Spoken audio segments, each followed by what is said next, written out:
Hey everyone, it's Ripper here. We are talking about Tiger King again.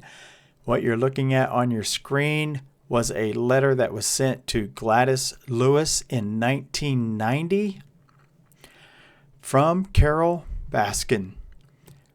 In this letter, there's basically a cover page and then a 9-page manuscript. I don't have time to go through all of it right now, but I'm going to do the cover page and then 2 pages of the manuscript. So you get a total of 3 pages. It's late. I've been on the phone all evening. There's been a ton of calls and emails with tips from so many different places. It is beyond, there's so much information coming in, so many documents. We are not going to stop. We're going to keep going on this. We're going to get justice for this man and his family. All right, so I'm going to get to reading here. You're not going to be able to read it because it's pretty small. So I'm just going to read these first 3 pages. Enjoy. Page 1.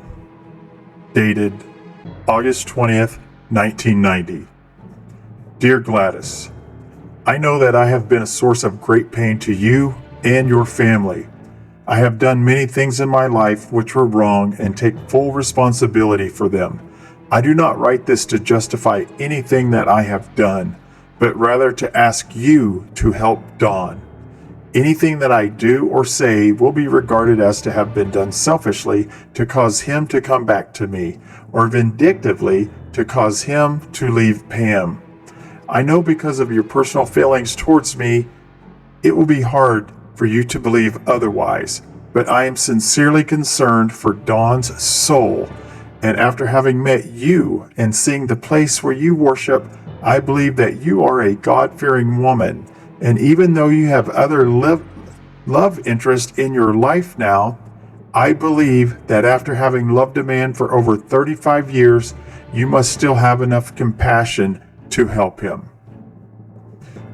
During all of the time that Don and I knew each other, he made it very clear that he loved you and that he would never leave you. I never wanted him to leave you, as much as I loved him, because I was raised to believe in marriage and feel that it goes beyond just the 2 partners, to their families, and to God. What Don and I did was wrong, but it is too late to change history. I can now only offer you my sincerest apology. Repent to the Lord and not repeat the same mistakes. I don't know what your feelings for Don are at this juncture in your life. If I thought that you would take him back into your heart and be able to free him from this evil that controls him, I would remove myself from him forever. I really don't know if either are possible, but I am willing to try anything to help him. Perhaps you will feel that you have done all that is humanly possible for him with no result, but I would hope that the enclosed manuscript will show you that much of what Don did to destroy your love for him was not of his own conscious doing. Many times he has said to me that he doesn't know why he has done the things to you that he has, and that you were all a man could want for in a woman.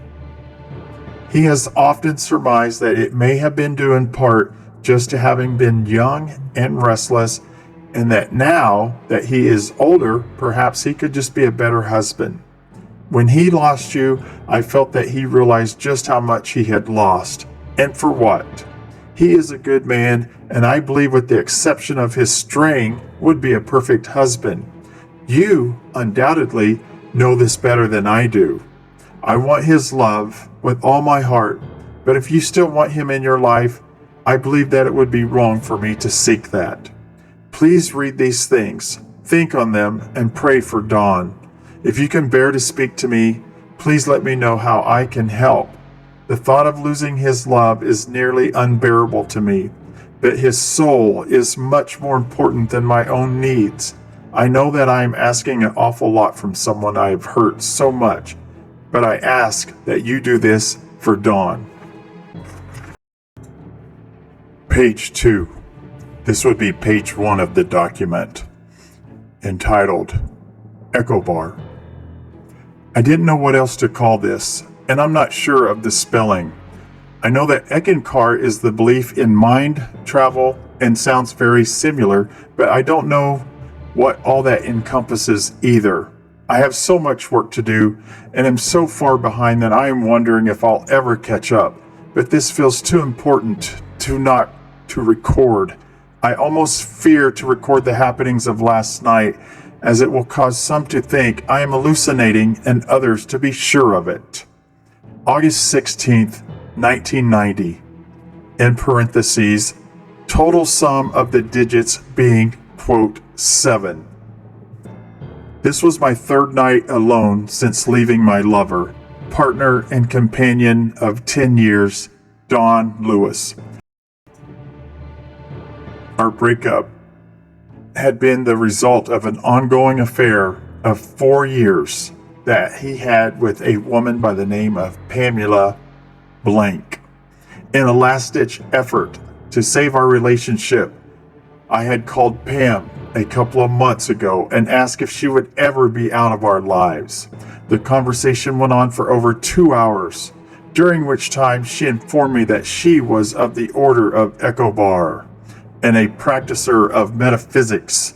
She believes that she can control other people with her mind, and said that she did not mind the fact that Dawn was living with me because she was about to reverse our situation and she would be Mrs. Dawn Lewis. And I would be the person begging for crumbs at her table. She never quivered during this entire painful conversation and seemed quite confident that she had the power to make Dawn do whatever she wanted and that she was in no hurry to change her situation as she knew what the outcome would be.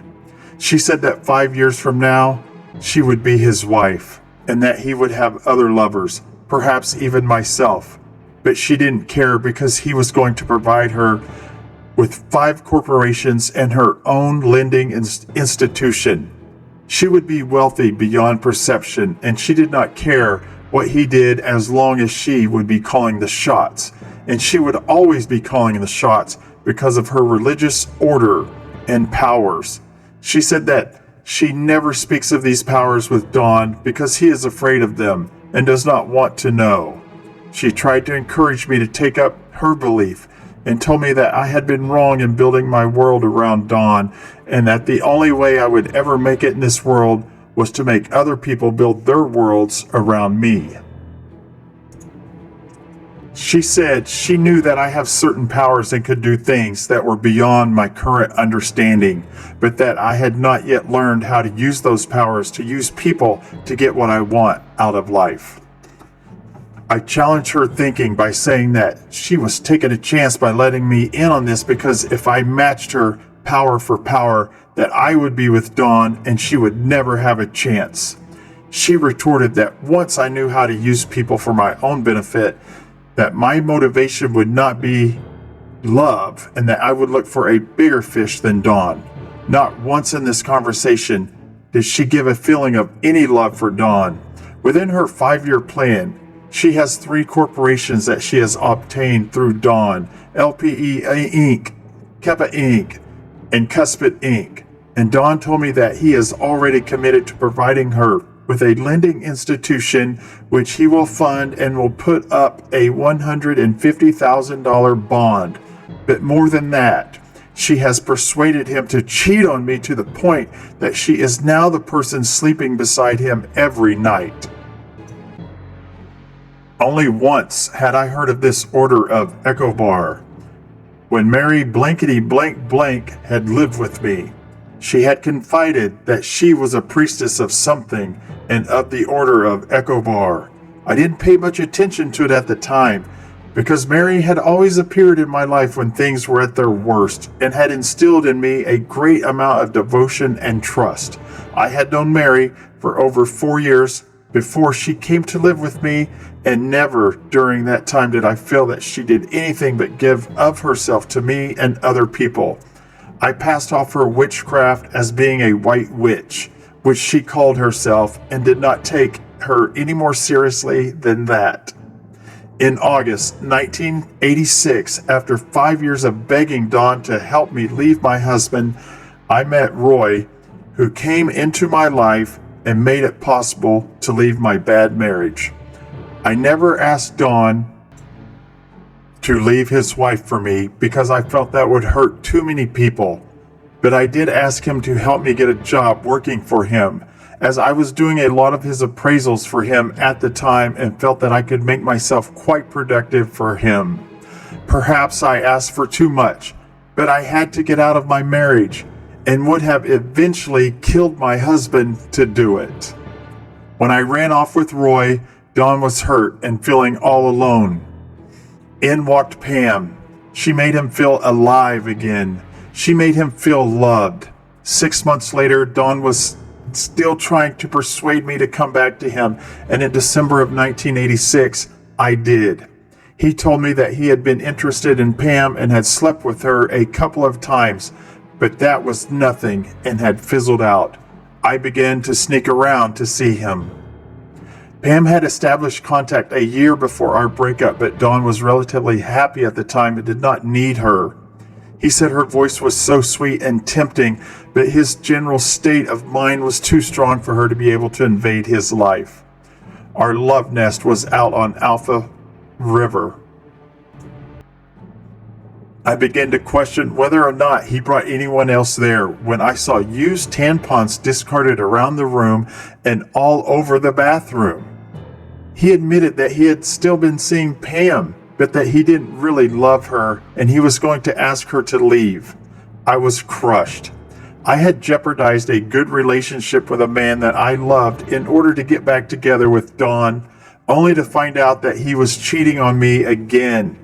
He had previously lied to me and was cheating on me with Dorothy, his secretary, and Jane, a lover of 15 years.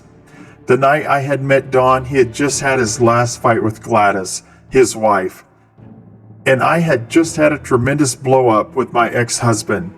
Don had all of his clothes, guns, and money packed in the trunk of his navy blue Lincoln. He told me he wanted to take me to New Orleans, divorce his wife, and never look back. I had a daughter and would not go. Don went back to his wife the next day, and that is how our relationship began. It was May 1981. Just before I ran off with Roy, Don had admitted to me that the night we met, he was on his way to Jane's house and was going to tell her that he was going to live with her forever, but that when he met me, he changed his mind. He further admitted, though, that he did continue to see both her and Dorothy for quite some time after we met. This news had hurt me, but finding out that he was still seeing Pam was more than I could bear.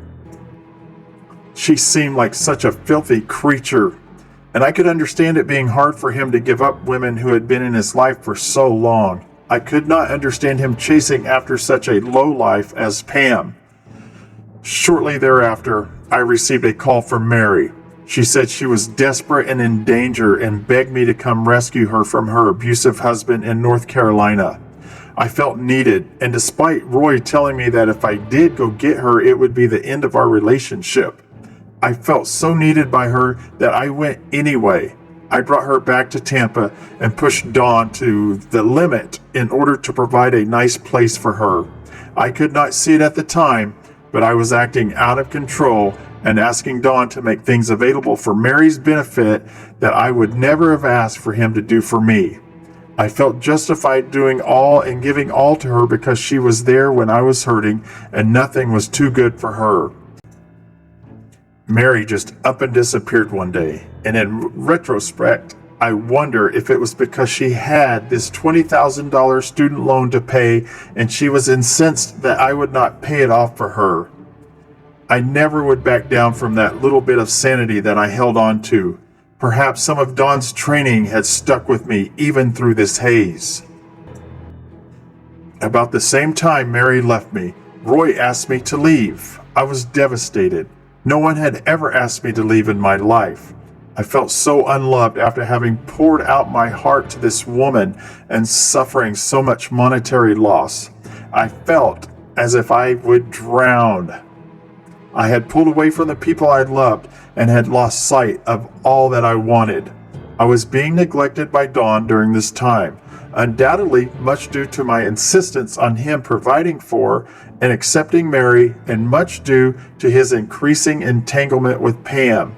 She was starting rumors around the courthouse and putting our private lives up for display to anyone who would pay her any attention, to the point that I felt too embarrassed to show my face in Hillsborough County. That's all for now. I will do page 4 through 10 tomorrow. And if you're sitting here thinking, what in the world is this guy reading?